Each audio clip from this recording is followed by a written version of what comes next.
Sindrom ovary polycystic, apa tu? Anda pernah dengar tak? Mungkin ramai yang tak pernah dengar tentang sindrom ini. Jujurnya, saya sendiri pun tak tahu apa sindrom ovary polycystic. Jadi hari ini kita akan mendapatkan pencerahan tentang topik ini dalam program DNA Doktor dan Anda.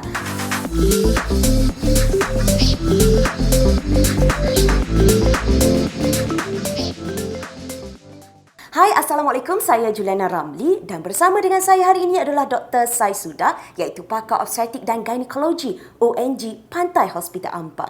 Hai Doktor, apa khabar? Hai Juliana, khabar baik. Juliana, apa khabar? Alhamdulillah, saya sentiasa baik. Okey Doktor, boleh tak Doktor kongsikan apa sebenarnya iaitu sindrom ovary polycystic atau dalam bahasa yang mudah kita panggil PCOS yang dikatakan boleh ganggu kesuburan wanita? Ya. So Juliana, PCOS ini ataupun Polycystic Ovarian Syndrome adalah satu keadaan endokrin yang sangat kompleks dan biasa terjadi kepada wanita dalam lingkungan umur reproduktif iaitu antara lingkungan 15 hingga kalau ikut WHO sampai 49 tahun ataupun sesetengah negara menggunakan lingkungan umur 15 hingga 45 dan sindrom ini sebenarnya tertakluk kepada tiga kriteria utama. So kriteria pertama adalah kita panggil oligo ataupun end ovulation. Bermaksud pengeluaran telur yang kurang ataupun tidak keluar langsung. Okey, itu adalah kriteria pertama. Kriteria kedua adalah kalau kita kata clinical ataupun biochemical hyperandrogenism, perkataan besar ni. Maksudnya adalah dari segi hormon lelaki itu adalah tinggi dan sama ada kita detect daripada ujian darah ataupun secara fizikal pada wanita itu. Dan kriteria ketiga adalah ovari itu mempunyai banyak cyst ataupun banyak folikel, maka dipanggil polycystic ovary. Okey, so untuk seseorang itu didiagnosa sebagai PCOS, dia perlu ada dua daripada kriteria itu dan kalau mencukupi dua kriteria maka seseorang itu dikatakan ada PCOS. Ada juga wanita yang ovarinya mempunyai banyak folikel, banyak cyst, tetapi dia ada kriteria itu sahaja dan lagi dua tak ada. Maka dia ada polycystic ovarian disease, bukan sindrom. Sindrom biasanya meliputi beberapa perkara. Baru dia boleh katakan sindrom.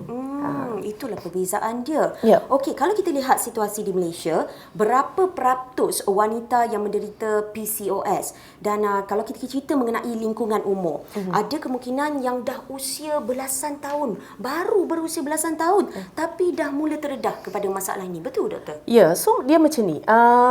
5 hingga 10% wanita dalam lingkungan umur reproduktif ini mungkin mengalami PCOS dan ia yang teenagers yang lingkungan umur belasan tahun mungkin ada PCOS juga, tetapi pada awalnya mungkin tak didetect sebab kadang-kadang bila kita baru kedatangan haid pun mungkin haid kita tak berapa menentu.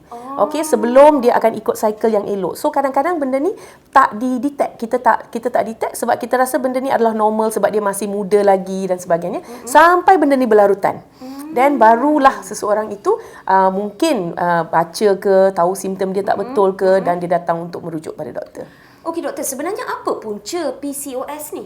Okey, punca utama PCOS ni buat masa ni tak ada orang tahu. Kita masih belum boleh kenal pasti punca utama. Ada beberapa postulasi mengenai ketidakstabilan hormon ataupun sebab dia banyak sangkut paut dengan obesiti, maka dengan adanya tisu lemak itu dan hormon yang dikeluarkan hormon estrogen E1 tu dia akan mengakibatkan satu hormon yang sangat penting iaitu follicle stimulating hormone yang bagi stimulasi pada ovari itu kurang.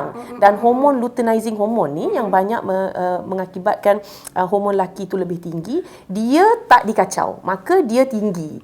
So oleh sebab itu seseorang itu boleh dapat PCOS. Lagi satu faktor adalah faktor genetik. So 5 hingga 6% wanita yang mungkin ibu ataupun adik-beradik perempuan mereka ada PCOS, mungkin juga ada PCOS. Itulah dia punca-punca PCOS. Jadi kalau katakan anda yang ada berada kat rumah ni, kalau rasa macam ada punca-punca yang itu terdapat pada anda, kena cepat-cepatlah kita pergi jumpa dengan doktor. Tapi selain itu Doktor, salah satu juga berat badan yang berlebihan menjadi salah satu daripada pencetus kepada banyak penyakit. Kita tahu Doktor kan. Katanya orang yang obes dan mereka yang ada penyakit kronik memang senang kena PCOS. Betul ke doktor? Okey, sebenarnya dia adalah satu cycle ya dari segi obesity dan juga PCOS dan juga penyakit kronik ya. So macam saya terangkan tadi, wanita yang obes ya, wanita yang obes so kerana lemak yang banyak maka dia akan mengacau kitaran hormon yang berlaku ya dengan estron tu yang baru saya terangkan tadi, maka mereka lebih berisiko tinggi untuk mendapat PCOS. Dalam masa yang sama juga PCOS ni dia macam mengakibatkan seseorang itu pun berat badan dia senang naik. Okey. So jadi kerana kitaran hormon yang tidak berapa stabil ni maka dia memang berisiko. Kalau kita obes lagi tinggi risiko kita. Dan juga risiko jangka panjang PCOS adalah beberapa penyakit kronik seperti kencing manis, darah tinggi. Ya, jadi saya lebih berpendapat kalau kita ada PCOS maka risiko kita mendapat penyakit kronik lebih tinggi berbanding dengan terbaliklah. Mungkin kita kata dia ada kencing manis maka dia ada PCOS. Dia bukan macam tu. Bukan macam tu. Mungkin dia dah ada PCOS, so dia berisiko ada kencing manis dan dia dah develop kencing manis. Tapi kita pick up PCOS tu selepas dia tahu dia ada kencing manis. Macam tu. Jadi apa pun sebenarnya kalau katakan kita melihat diri kita ni lebih daripada BMI ataupun memang kita nampak berat badan kita berlebihan, apa yang penting kita boleh jumpa dengan doktor. Ya, of course. Kita boleh check juga ya. Jadi tak ada menjadi masalah. Jadi apa sekali lagi saya nak terangkan kat sini, kalau katakan seseorang tu macam mana doktor, kalau kita nak kena pasti seseorang tu dia menderita PCOS sebenarnya doktor. Okey. So PCOS ni dia ada banyak simptom ya. Dia ada simptom jangka pendek dan simptom jangka panjang. Okey. So antara simptom jangka pendek yang kebiasaan kita tengok adalah satu, kitaran haid yang tak menentu ya. Ada yang kitaran haid dia mungkin dia dapat period 2-3 bulan sekali. Ada pula yang mungkin tak datang period 6 bulan 7 bulan tak datang betul, period betul, ya. betul. So itu adalah salah satu komplain utama yang kami terima Itu daripada salah pesakit. satunya, okey. Salah satunya. Okey.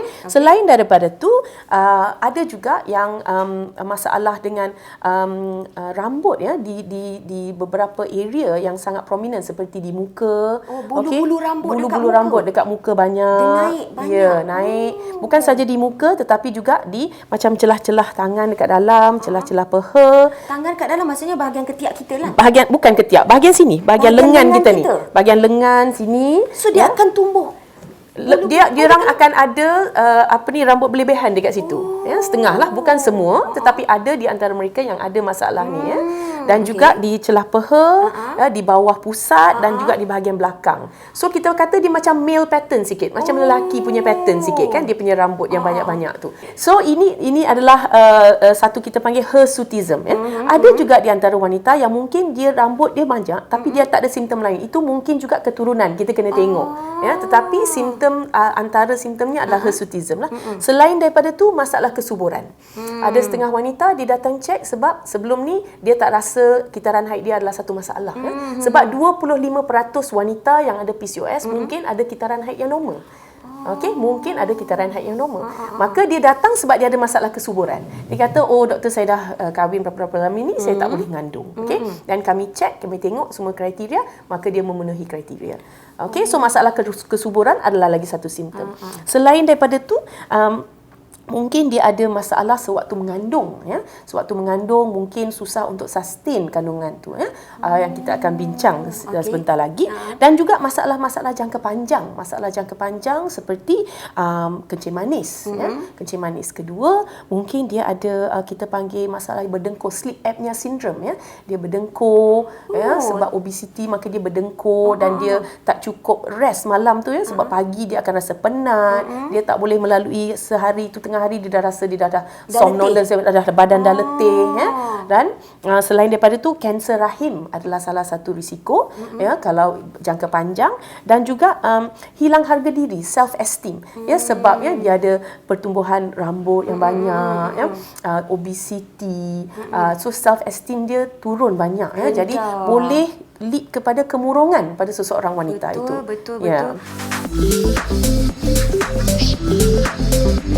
Jadi kalau katakanlah wanita ada PCOS, ada tak kemungkinan penyakit-penyakit yang lain bakal menyerang? Sebagai salah satu contoh, diabetes. Sebab kita tahu kan diabetes ni memang salah satunya orang kata penyakit 3 serangkai yang popular di Malaysia. Okey.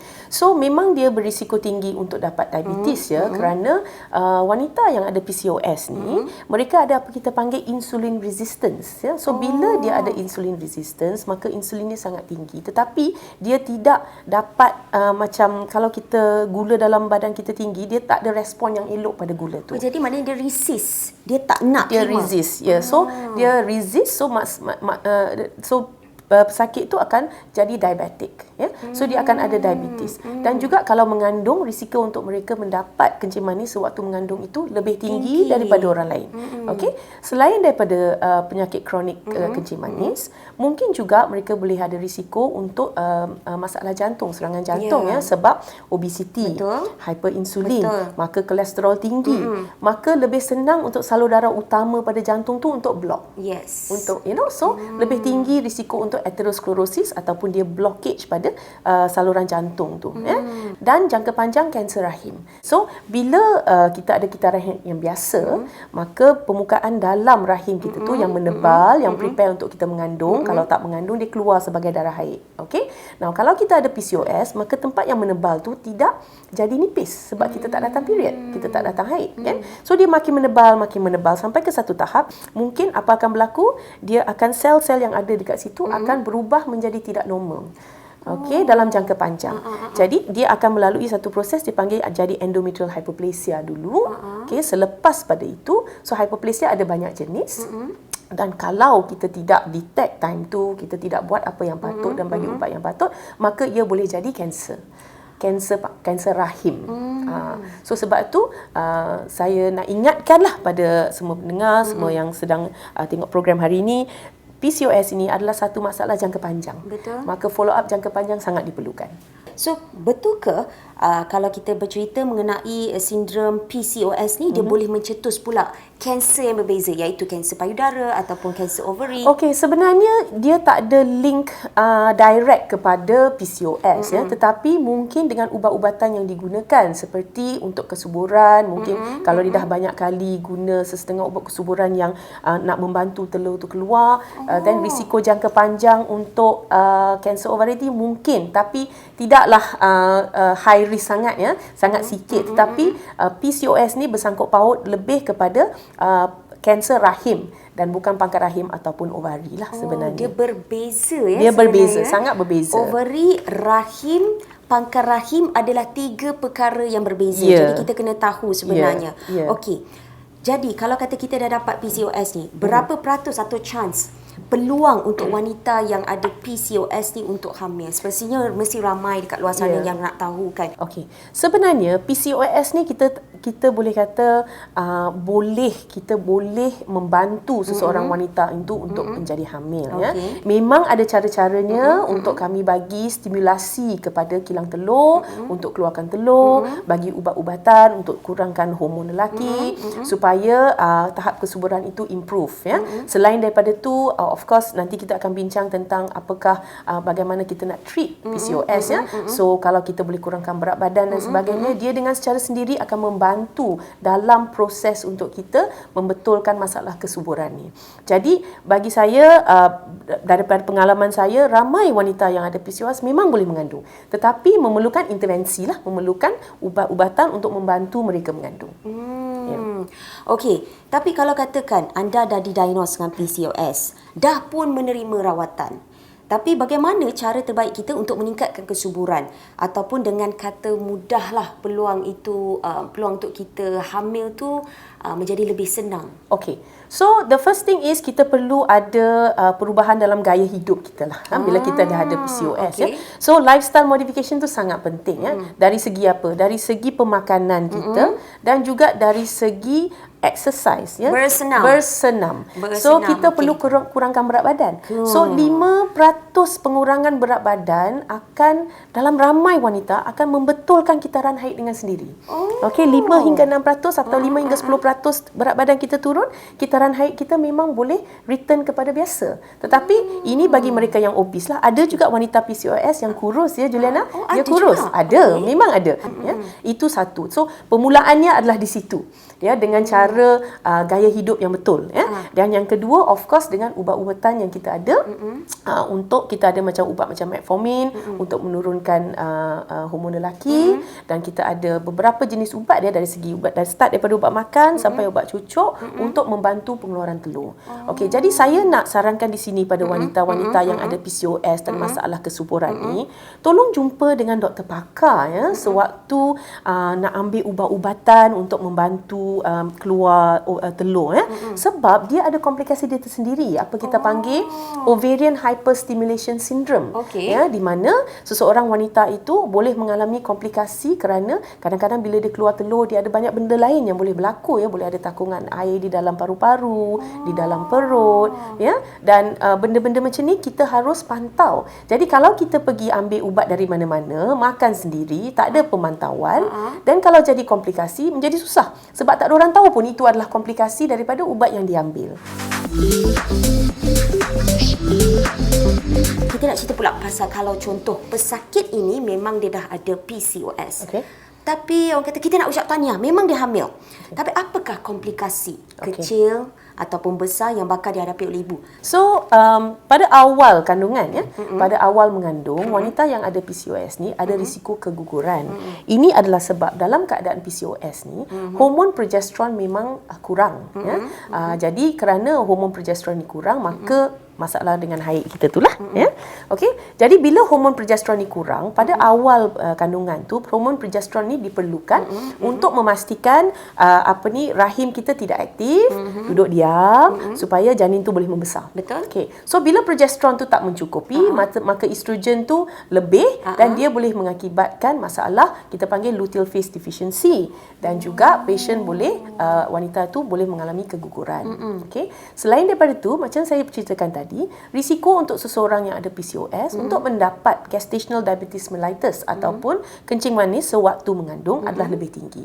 Okey, PCOS ni dia merupakan salah satu penyakit yang tak boleh tak boleh sembuh, tak boleh dicegah, mudah katalah, mudahnya tak ada penawar.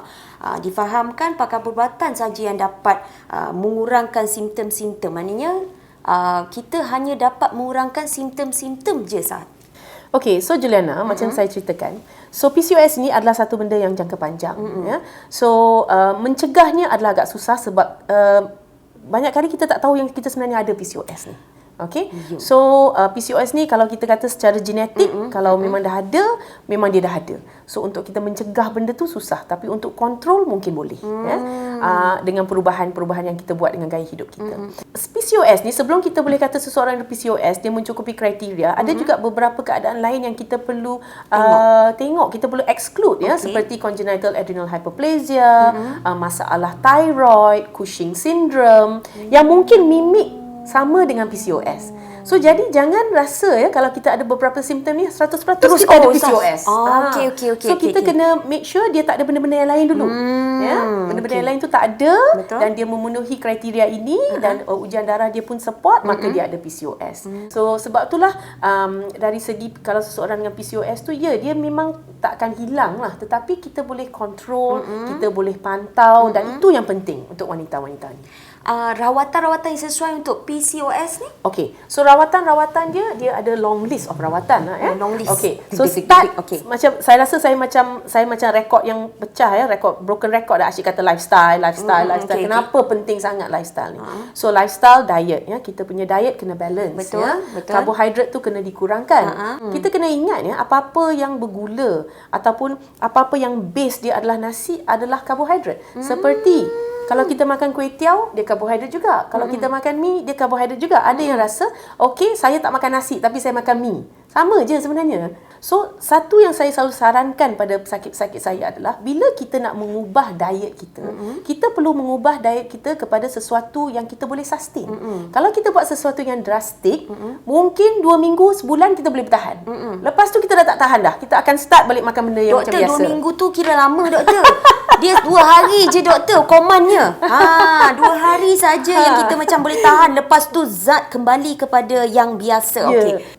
Kerana sesuatu yang sangat drastik memang susah untuk kita teruskan. Okay? Betul, untuk Exercise pun sama. Setengah orang bila saya kata exercise dia terus pergi sign up dekat gym.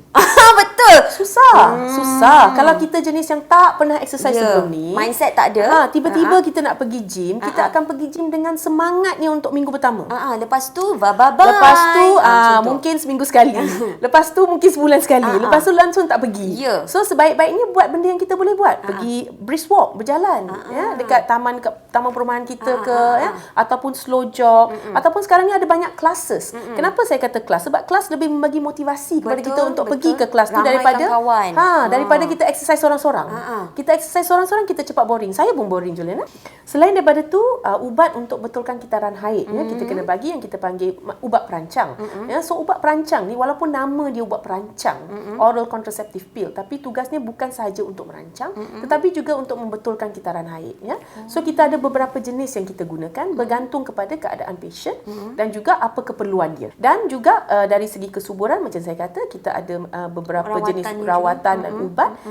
Kita buat step by step. Kita ada clomiphene, lepas tu kita ada benda-benda yang daripada gonadotropin base untuk kita membantu pengeluaran telur untuk kesuburan.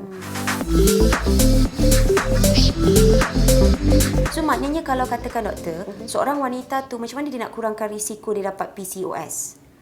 Okey, macam saya kata, untuk mengurangkan risiko mendapat PCOS tu susah sikit. Sebab especially kalau kita genetic link tu memang dah ada. Kita dah ada tu tak boleh. So mungkin yang kita boleh buat adalah mengurangkan berat badan. Kita macam saya kata, ada setengah orang dia tak ada PCOS tapi dia obese. So dia rasa dia ada PCOS. So pengurangan berat badan 5 hingga 10% akan membantu wanita-wanita untuk membetulkan balik kitaran haid itu. Jadi 25% mungkin ada kitaran haid yang normal tapi dia masih tidak subur. Dan dia mungkin masih ada PCOS. Jadi dia dalam secara keseluruhan kalau kita nak tengok pencegahan ini adalah mungkin tidaklah untuk mencegah tidak, untuk kontrol dan untuk kurangkan simptom-simptom itulah dengan ubat-ubatan dan juga cara hidup. Apa yang kita hari ini banyak bercerita mengenai lifestyle, gaya hidup, lepas tu kita punya ubat-ubatan. So yang penting sekali memang kita punya lifestyle kita kena betulkan dulu. Okey. So selalunya diet, apakah diet orang kata diet pesakit PCOS yang paling sesuai diamalkan terutama kepada para remaja yang masih belum berkahwin? Okey. So saya rasa kan remaja especially bila berisi sikit ataupun bila mereka ada masalah dengan berat badan mungkin pada time tu diambil dengan ringan sebab masih muda lagi tak tahu. So dia tak tahu dia ada masalah. Macam saya kata sebab mungkin pada awal-awal kita datang haid tu mungkin haid tu tak teratur dan adalah satu perkara yang ramai orang kata alah normal lah. Stress. Lama-kelamaan dia akan okey lah tu kan. So saya rasa daripada awal lagi kita kena ada satu cara pemakanan yang sangat balance portion kita suku-suku separuh. So I think that is a very good concept yang suku-suku separuh ni Jadi kita kena banyakkan pengambilan protein, pengambilan benda-benda yang berzat tinggi macam sayur-sayuran, fiber yang tinggi, serat yang tinggi dan kurangkan makanan yang berkarbohidrat tinggi. Saya rasa itu adalah cara bukan sahaja untuk PCOS tetapi untuk apa-apa masalah yang kita ada atau tak ada masalah pun kalau kita nak ada satu keadaan yang balance, itulah cara kita perlu makan. Doktor, ada orang katalah ni dia sarankan orang-orang yang ada sakit PCOS ni untuk mengamalkan diet karbohidrat. Betul doktor? So terbaliklah ni sebab kita baru je cerita yang karbohidrat tu kena dikurangkan sebab dia ada insulin resistance, maka dia lebih senang untuk dapat kencing manis. Jadi tak betul lah doktor? Tak betul lah. tak betul guys. So kadang-kadang kena dengar betul-betul di mana karbohidrat tu perlu dikurangkan, okey, bukan dilebihkan, okey. Baiklah, kepada anda itulah dia topik kita pada hari ini, iaitu sindrom ovary polycystic ataupun bahasa pendek yang kita panggil adalah PCOS, iaitu penyakit hormon wanita yang tak boleh sembuh. Moga apa ya doktor yang kita kupaskan pada hari ini dapat membantu ramai orang di luar sana, mungkin wanita-wanita yang mungkin mengalami permasalahan ini. Jadi, tak malas sudah program DNA kita pada hari ini. Jangan lupa untuk share siri kali ini, like, follow, subscribe ke semua platform Sinar Plus. Terima kasih saya ucapkan kepada Dr. Saisudah yang sudi bersama dengan kita hari ini, dan tak lupa juga jutaan terima kasih kita untuk Pantai Hospital Ampang atas kerjasama ini kan. Jadi insya-Allah kita boleh berjumpa lagi, dan kepada anda saya Juliana Ramli, dan kita jumpa lagi pada siri yang akan datang. Bye bye. Assalamualaikum warahmatullahi wabarakatuh.